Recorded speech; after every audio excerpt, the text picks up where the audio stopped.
Sabi, doon tayo sa eksaktong sinabi. Oo. Ang sabi po ito nakita ko ito ilang araw na at marami nag-share nito na mga supporter ng konseptong ito. Ang sabi dito, the rights of a coastal state over its continental shelf exist ipso facto and ab initio by virtue of its sovereignty over the land.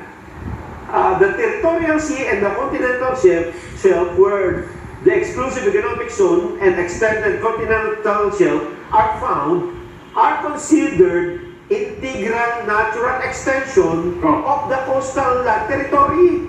This is expressed in the international law principle of the land dominates the sea. A coastal state has an inherent rights to its continental shelf without need of any formality, announcement, proclamation of occupation.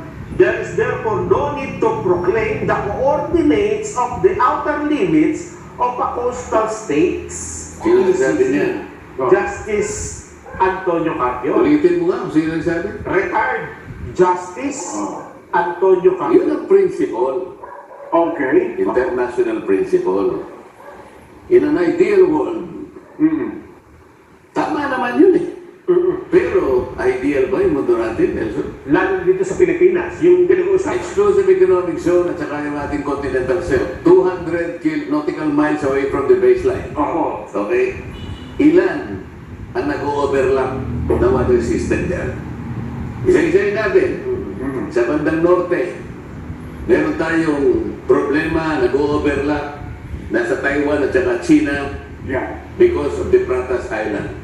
Okay? Bandang norte pa rin, nagkakaroon ng overlap ang ating Philippine Sea at saka yung Basi Channel. Ito ay problema natin sa Japan at saka sa Palau. Baba tayo sa South. May problema tayo dahil sa Sabak Lake. Sa nag-overlap ang ating EEZ. Sa Malaysia. Meron pa sa Indonesia. May konting dispute. Nagkukulay ng ating Celebes Sea at saka yung Sulu Sea. Ideal ba yan? Kaya nga ang sinabi ng UNCLOS, kung pakikinggan mo, sino Retired Justice. si retired Justice, okay? Ito muna natin pakinggan yung Article 75 at saka Article 84 ng UNCLOS. Sabi ng article na kailangan magsumite.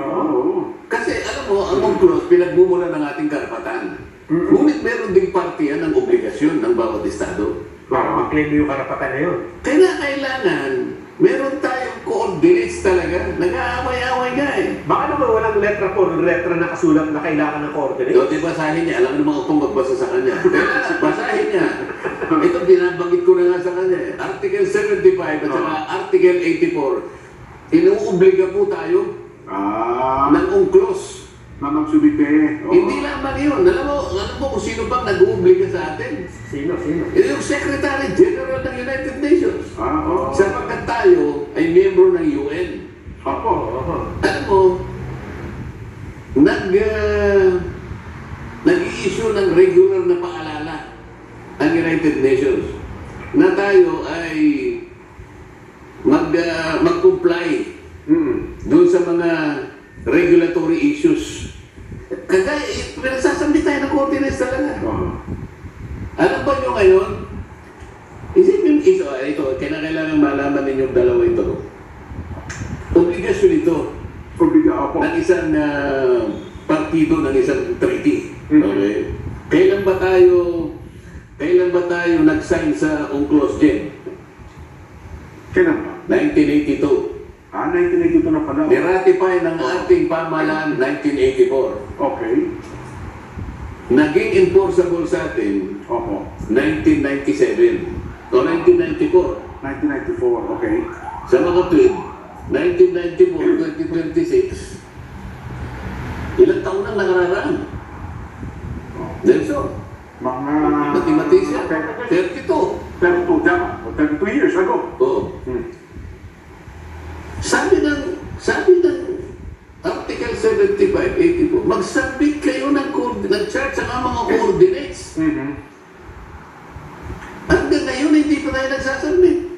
72 years na nakakaraan. Babasahin ko na para akala ano nyo lang yan interpretation. So yan, nakita na niya. Basahin mo. Article 75. Part of the Convention's provision on the exclusive economic zone requires coastal states to provide publicity for charts or list of geographical coordinates. Yan. Diba? Ulitin mo nga yun.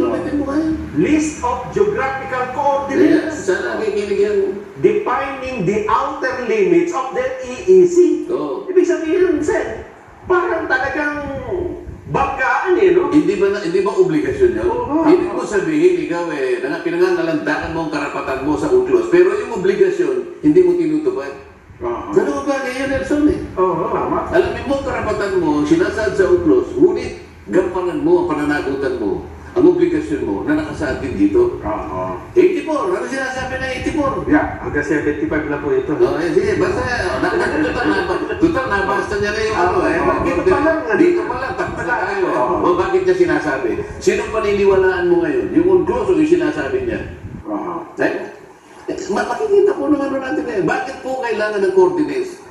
Ang dami po kasing disputants ang daming claimants Tama po. Para hindi magulo, yun lamang yun lamang pong sasabihin ko sa inyo, meron tayong tinatawag na International Seabed Authority. Okay. Yan po ay may kinalaman sa mga vessels na nag-explore po ng oil and gas na ganyan, tsaka ibang magnetic minerals, ano? So, exploration naman po ito. Okay. Ibang genetic minerals, I'm sorry, no? Sana kung ang pakay mo lang ay Maritime Scientific Research, MSR. Kaya nagkakaraniwan, may consent na yan kasi kailangan ng pangmundong ano yan agham yan para malaman natin kung ano yan, walang masyadong problema yan.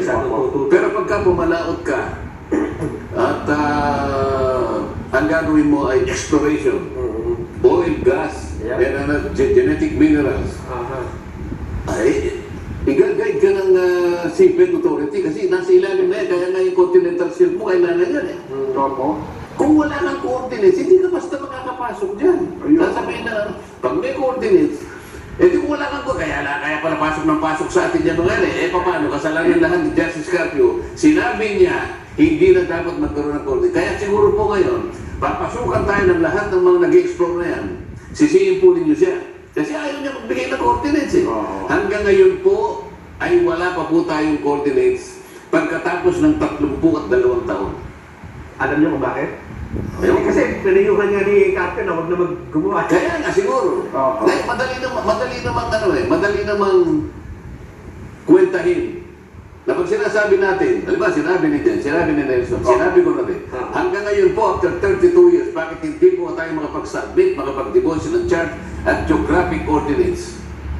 Mali ka naman Kapag ang dami na namin sinabi, puntahan po ninyo yung website po ng Division for Ocean Affairs and the Law of the Sea. Dualos. Real time po ito. Yan po, ibibigyan po kayo ng update kung ano po na-submit na natin. Transparent tayo Ang sinasabi natin dito puro totoo.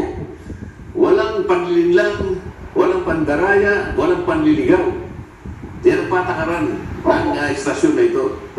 Hindi kagaya ng senador na binanggit natin kanina, yung tanong ko, kinuha niya sa ibang sagot, pinaglalaban niya, at pagkatapos papasok siya, parang akala mo siyang national hero. Mamaya, i-discuss natin. Alam mo kung bakit nila ina-avoid ang coordinates? Hindi nila talagang kayang gawin ito Ganun ho. Talagang imposible gawin, ano? Samantalang hindi naman siya gagawa. Ang NAMRIA ang gagawa niyan di tulungan natin ang NAMRIA. Pag tulungan natin, ilaban ang saga ng atin. Kung mahirap, hindi baling mahirap, pero tangkain natin, kagaya ng ginawa ng Mauricio, sinasabi ko sa iyo. Kinuha nila yung parte ng HISIS para makapag-declare sila ng Chagos Archipelago.